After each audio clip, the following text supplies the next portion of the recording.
હાલની ચોપડી ભણતા રંગ લાગ્યો રમતા રમતા ને હાલની ચોપડી ભણતા એકડો ગુંડતા ન તું આવડતું ત્યારે ડિબેટ તારી વણતા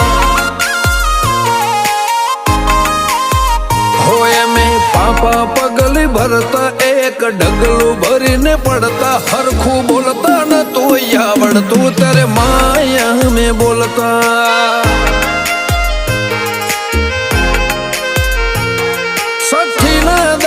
આવે વિધાતા હવન લેખ લખે મારા જન્મ પહેલા જોણ્યો તે કુઘરા બોધ્યા પગે રંગ લાગ્યો રમતા રમતા ને હાળની ચોપ